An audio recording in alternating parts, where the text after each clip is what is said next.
ngasi ayuk phongmusi phongdagi maru oiba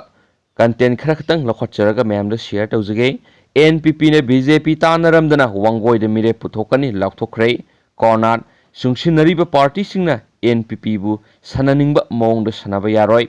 lenga paibada asoba thodang lauriba BJP ga by election gi matana karimata tanaba tawdana NPP na wangoi assembly constitution gi by election da case local mirep ona puthokani haina laukthokre maraki mikal pangthoklaba yai haina panariba wangoi assembly constitution da NPP gi mirep oigadoriba khuraijam local gi yumna pangthokpa political goibe mifamda wangang laduna megalegi minister su oidiba NPP gi national president Konrad Sangman hai sungsinabada yauriba political party kharana NPP bu sananingba mongda sanaba yahaloidabani party gi phirep ngakna thabak tawgadabani makna haiki party khara gi lusingmana lenga asida NPP gi mathau tadre NPP bu lauthokadabani haina press ta phongdokpa aduga NPP gi maru oiba adu khangaklaba matamdana lenga asi thadoktana punna satminanaba haijarakli NPP asi masagi asset phirep sungakna satsaba party ne kanagomba party na makoi gi apamba tawbada makoi tumina laigadabani haibadi kaidawnungda yabangamloi atopa party na sananingba mongda sanabada party na yafam thokte makna hai NPP asi maning makha tamba political party amane party asi gi masagi wakhalon policy amadi constitution laijaba party ne kanagomba coalition partner gi damak kaidawnungda compromise tawrai NPP di Manipur gi awang nongpoki amadi India gi miyam gi thabak tawnaba tholakpa political party ne miyam bu mangda thamlaga thabak tawgani haiki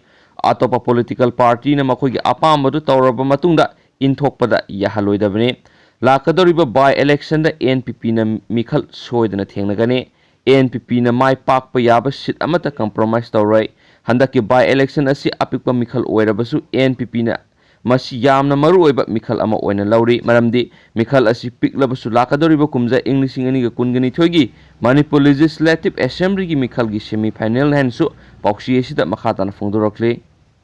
atopa maru oiba paw amanamo Myanmar gi Manipur da mayai kabadrak pushilakpagi sang hengalakle lockdown manungda AR na lupa crore sahum gi drak fakhre COVID-19 gi laisana maram oiraduna lalon iti ki thabak punamak lepsaragasu Myanmar romdagi Manipur romda narol da mayai kabadrak shana amadi atai lebak sigi lone yadaba polam sing pushilakpagi sang wangkhalakpadagi Assam Rifles ki personnel sing asawba singnaba ama oire Malem gi oina sanduragliba laichat asi thingnaba Indo Myanmar border thingjinkraba matungda ngamkhai ngakpagi thodang sloriba Assam Rifles ki personnel singna sarona lupa crore sahum romgi mamal oigadaba lone yadaba polam kyaman phakat pangamkhre haidi ngarang numidang atheng basu yamlabadra kya Assam Rifles na Manipur gi Indo Myanmar ngamkhai manak nakna leiba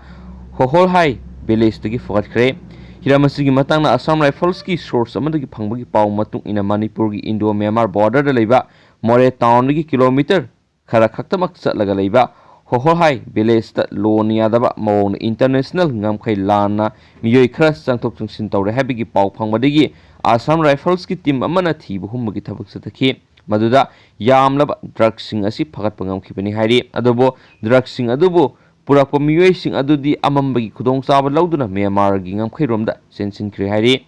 khul adumakta da thibu humbagi thabak sathabada lone yadaba mongda hidak langthak kya khul asigi yum amada paiduna leirambadagi phagat khi hairi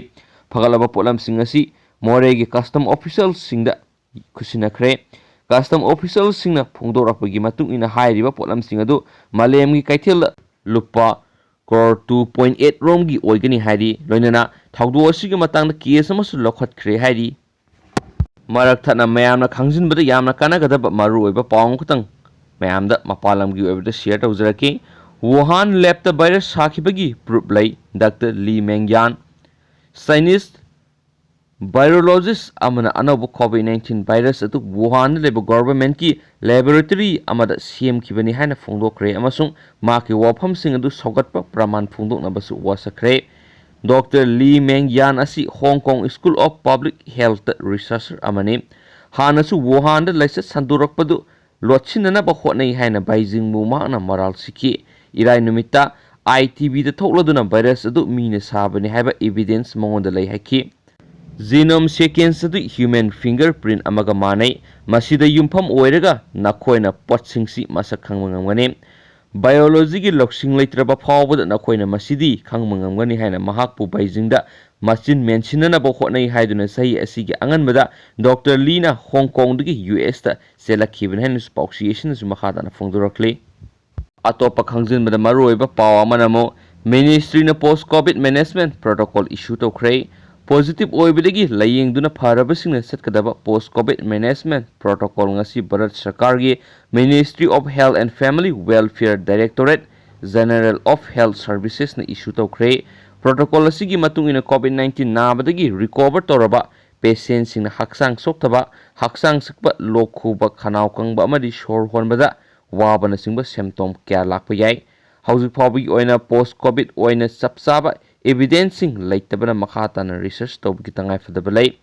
ꯑꯗꯨꯃꯛꯄꯨ ꯀꯣꯚꯤꯗ-19 ꯅꯥꯔꯝꯕꯗꯒꯤ ꯐꯔꯕ ꯄꯦꯁꯦꯟꯠꯁꯤꯡꯅ ꯇꯉꯥꯏ ꯐꯗꯅ ꯆꯦꯛꯁꯤꯟꯕ ꯃꯊꯧ ꯇꯥꯏ꯫ Recovery ꯄꯦꯔꯤꯌꯗ ꯑꯁꯤ ꯃꯇꯝ ꯁꯥꯡꯅ ꯂꯧꯕꯁꯨ ꯌꯥꯏ꯫ ꯔꯤꯀꯣꯚꯔ ꯇꯧꯔꯕ ꯄꯦꯁꯦꯟꯠꯁꯤꯡꯅ ꯃꯇꯝ ꯆꯨꯞꯄꯗ mask, hand and respiratory hygiene, physical distancing ꯉꯥꯛꯅ ꯆꯠꯀꯗꯕꯅꯤ꯫ ꯑꯁꯥꯕ ꯏꯁꯤꯡ ꯃꯔꯥꯡ ꯀꯥꯏꯅ ꯊꯛꯀꯗꯕꯅꯤ꯫ ꯀ꯭ꯋꯥꯂꯤꯐꯥꯏ ꯑꯣꯏꯕ ꯑꯌꯨꯁꯀꯤ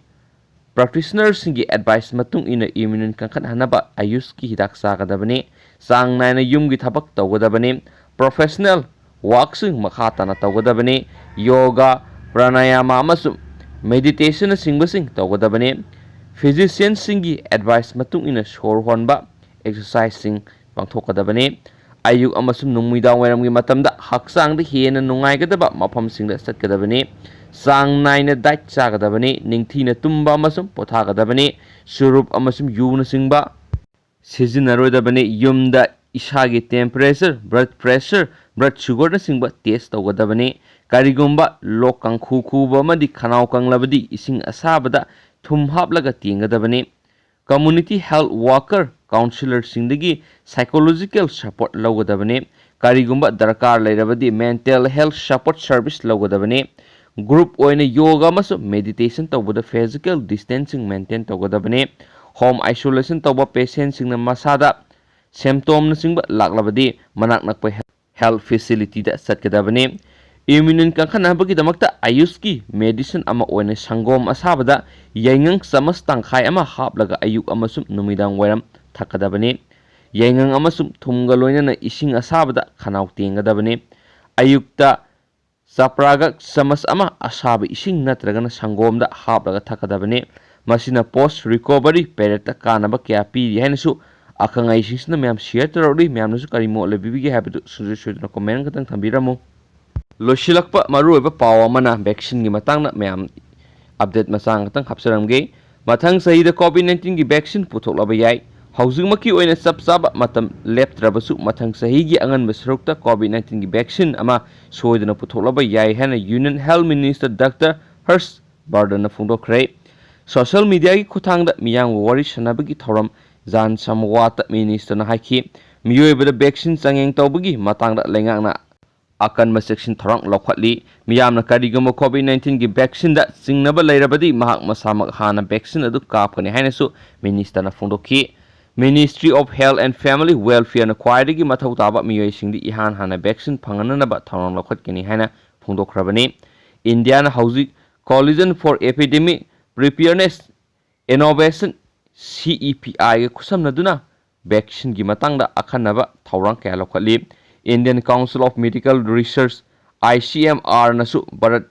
बायोटेक इंटरनेशनल का खुसमनदुना कोवैक्सीन कोबा कोविड-19 की वैक्सीन अमा पुथोकनबा थौरंग लौखटले हैनसु पाउसिएशन मखाताना फोंदोरगली थैंक यू।